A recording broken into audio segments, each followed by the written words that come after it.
Alright guys, welcome back to another update. Thank you guys for tuning in. Shout out to my members, shout out to my subscribers. Thank you guys for locking in with your boy. Let's get on in this thing and let's see what's going on. Okay, so the latest, I told you guys, I knew this was going to happen. There was supposed to be a clash. There was supposed to be a war taking place between Lorali and Mercia. But this is what Lorali decided to do, guys. He decided, instead of going to war, he's going to abandon the game. But before he abandoned the game, he's going to retreat and send all of his troops away from Mercia, even though he's going to leave the game. So that Mercia now is going to come in and take all of that free land.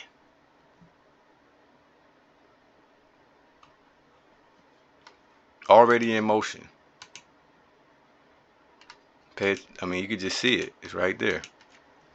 Look at Mercia coming in with his cars, taking level 5 forts from Lorali. And all of his imps, they trying to come on in as well, Kirks. And as you can see, Lorali is gathering all of his troops. And they're coming down here. Look at them, they're all leaving. They're all leaving. I can't get any because he's a part of our coalition. All I could do is try to protect him. So I would have to kick him out of our coalition in order for me to be able to get some of this land as well. So that now we have to make a decision. But that's what he chose to do, guys. Instead of trying to help us out, I mean, he could have just stayed there and not did nothing. Just keep his provinces protected. That's not what he do. He clears them out. Look at Castamano right there. All of these guys got the early jump on this. We're still figuring out what's going on. Castamano, Mercia, Kurtz is moving forward. But Lorali has decided to take all of his troops, and I guess he's moving them down to the center of his nation.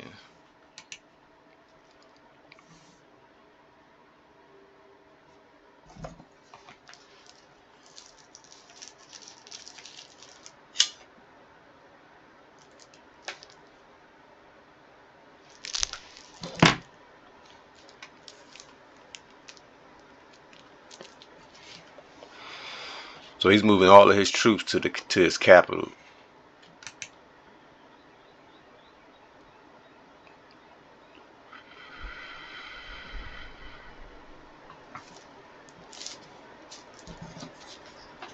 What y'all think about that?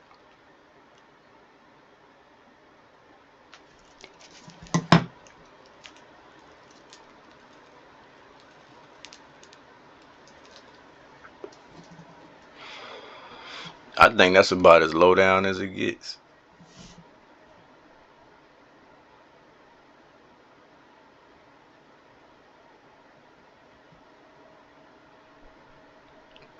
See what South French Indochina saying? Bro, Lorali just effed us. He's moving all of his troops away. Yep, that's what he's doing.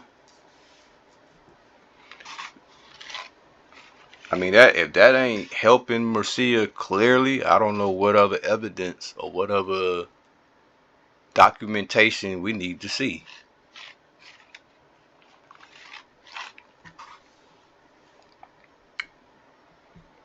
This is us in the group chat, continuing the conversation. He's saying he's not a feeder account. We all have these little fantasy stories, so I guess he's gonna gaslight us to death. But what y'all think about that? Talk to me. But in spite of that, I like South French Indochina over here. I like the fact that he's still in the fight. This is where we're going to see who's loyal and who's not. Who's a coward and who's not in these times. As you see, I don't have much to say, but I know I have teammates who are thinking twice, who may not know what to expect. So this is pretty interesting.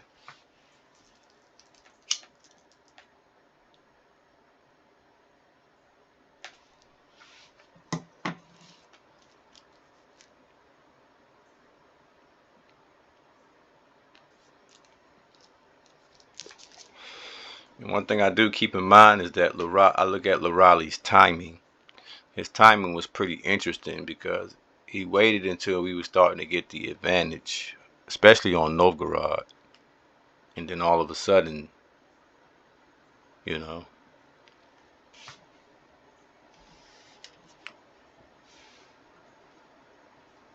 you see Murcia moving in with no fight. No fight, no just free land with level 5 forts. I told you they weren't gonna throw a rock at each other. This is exactly the same thing that Southern Highland did for Murcia in the beginning of the game. It's nothing different.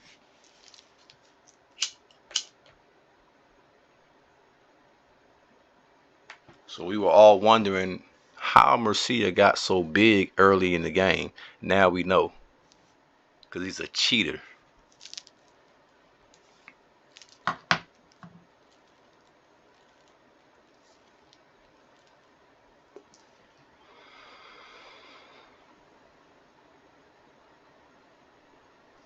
And to be honest with you guys, this is something that somebody do that's angry. This is like a negative thing to do. It's not like it's okay, somebody's quitting the game, we can't get mad about that. No, this is overkill because you don't have to leave and quit the game like this.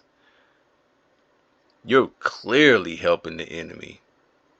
We're on what, day 55, 56? Anyways, y'all stay tuned. We're going to keep going. We're going to keep getting into this thing. We're going to break it down.